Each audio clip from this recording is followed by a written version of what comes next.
If you have had shoulder surgery, you have probably experienced something that feels completely unfair. You wake up one morning and realize the shoulder actually feels better than it did a few weeks ago. You are moving a little easier. Physical therapy is becoming more manageable. Getting dressed is not quite as awkward. Maybe you are even starting to feel as though recovery is finally turning a corner. Then night comes, you fall asleep. A couple of hours later, you are awake again. You shift positions, you try another pillow, maybe you sit up in bed, maybe you walk around the house for a few minutes before trying again. And somewhere around 3 o'clock in the morning, you start asking yourself a question that almost every shoulder surgery patient eventually asks. If I am getting better during the day, why am I still waking up at night? That question sounds simple, but it often leads people to a conclusion that is not always correct. I'm Dr. Dan, an orthopedic shoulder surgeon, and over the past 20 years, I have treated thousands of shoulder patients.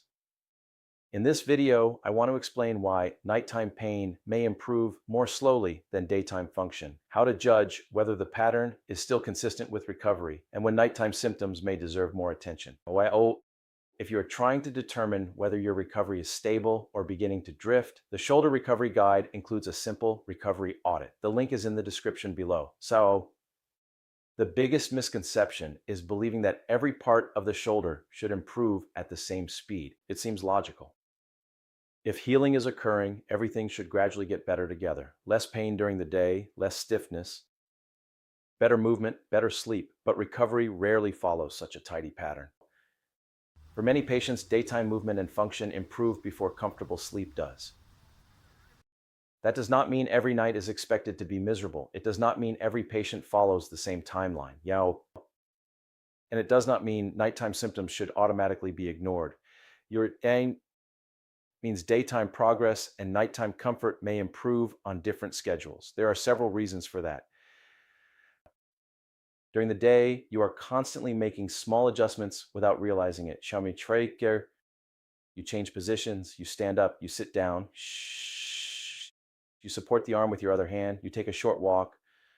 Your body repeatedly redistributes pressure around the shoulder. At night, the shoulder may remain in one position for a much longer period, where the arm may lose some of its support. Pressure may build around irritated or healing tissue. The shoulder may become stiff while it remains still. You may roll slightly toward the surgical side or allow the arm to drift into a position that becomes uncomfortable over time. A position that feels acceptable for 10 minutes may not feel acceptable after 2 hours, right? The shoulder can therefore feel reasonably comfortable during activity but become painful after prolonged stillness.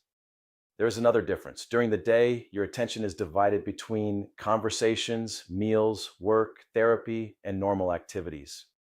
At night, there are fewer distractions, small aches become more noticeable. Once you wake up, you may begin monitoring every sensation. That does not mean the pain is imaginary. It means the physical discomfort and your awareness of it may both become stronger at night. This creates what I call the clinical versus life success gap. Clinically, your shoulder may be progressing, your motion may be improving, your surgeon may be pleased with the healing, your physical therapist may see steady progress, but your real life still feels exhausting because you are not sleeping. Those two realities can exist at the same time. Medical progress and miserable sleep are not mutually exclusive. The mistake occurs when one difficult part of recovery becomes the judge of everything else. For many patients, that difficult part is sleep. Poor sleep has a way of coloring the entire recovery. A difficult night becomes a difficult morning. A difficult morning becomes a frustrating day. After several poor nights, normal soreness may feel more threatening. Patience becomes shorter, confidence becomes smaller. You may begin watching the shoulder more closely and interpreting every pull or stiff movement as evidence that something has gone wrong.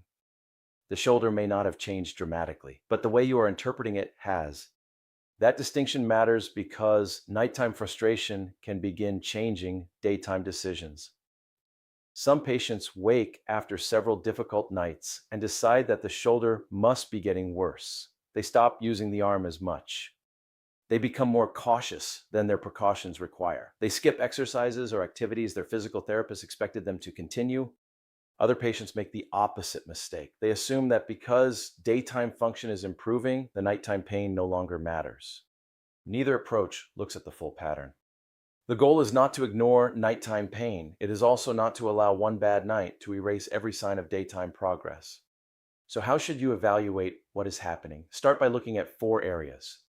First, what is happening during the day? Is your motion gradually improving? Are normal activities becoming easier? Is your baseline pain decreasing? Can you do more comfortably than you could 1 or 2 weeks ago? These trends help show whether the overall recovery is continuing to move forward. Second, what pattern are you seeing at night? Do not judge the recovery by one isolated night. Look at several nights. Are you waking slightly less often? Are you sleeping longer before the first awakening? Is the pain slowly becoming easier to settle after you change positions, or are the nights becoming progressively worse? Nighttime progress may be gradual enough that you only recognize it when comparing this week with 2 or 3 weeks ago. Third, does positioning change the symptoms? Does the shoulder feel better when the arm is supported? Does pain increase when the elbow drops behind the body? Do symptoms worsen when you roll toward the surgical side? Does sitting more upright make a difference? A clear relationship between positioning and discomfort may suggest that support, pressure, and prolonged stillness are contributing to the problem. That does not provide a diagnosis, but it gives you useful context. In your fourth, has anything else meaningfully changed? Night pain deserves more attention when it occurs with a new loss of motion, strength, or function.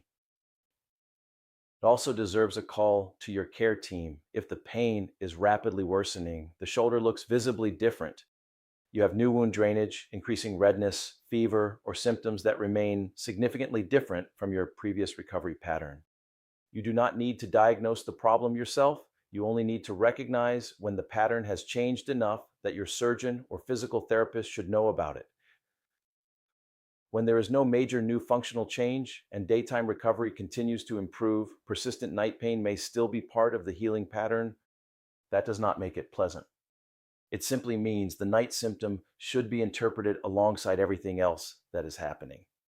The common mistake is using the worst hour of the day to judge the entire recovery. Imagine that your therapist is pleased with your progress. Your range of motion is improving. You are using the arm more comfortably, but you woke up 3 times last night. Which part are you most likely to believe? Usually the night. That is understandable because interrupted sleep affects how you feel physically and emotionally. But one difficult night should not automatically erase several weeks of progress. A better approach is to compare patterns rather than isolated moments. Instead of asking only, "Why am I still waking up?" ask, "What does this nighttime pattern mean when I look at everything else that is improving?" That question creates a more complete picture. This is important because recovery does not usually fall apart after one dramatic mistake. It more often drifts through a series of small decisions made without enough context. One difficult night leads to a more cautious morning. That cautious morning changes how you move during the day. Then another difficult night reinforces the belief that the shoulder must be worsening. Eventually, daytime behavior is no longer being guided by daytime function. It is being controlled by nighttime frustration. That is the hidden risk. The problem is not only that you are waking up, the problem is allowing nighttime symptoms to control decisions that affect the rest of your recovery. This is also where standard postoperative care has unavoidable limits. Your surgeon and physical therapist see snapshots of your recovery. They may see you for an appointment or therapy session, but most of the week is spent at home. That is where you are deciding how to sleep, when to change positions, whether to continue an activity, and whether a symptom represents a normal fluctuation or a meaningful change. No clinician can observe every one of those moments. That is not a failure of your care team. It is simply the reality of recovery. The important thing is having a repeatable way to think through what is happening. Look at daytime function, look at the nighttime trend, look at the effect of positioning. Then look for any new loss of function or other meaningful change. That framework will not eliminate every difficult night, but it can help prevent one symptom from becoming the entire story. The shoulder recovery method is designed to help patients think through these kinds of decisions between appointments. It is not a treatment plan and does not replace the instructions from your surgeon or physical therapist. It is a structured framework for interpreting changes, recognizing patterns, and deciding when to continue, adjust, or contact the care team. The key point is this: daytime progress and nighttime comfort do not always improve together. A shoulder can be healing, motion can be improving, and sleep can still be frustrating. Judge the recovery by the broader pattern, not by one difficult night.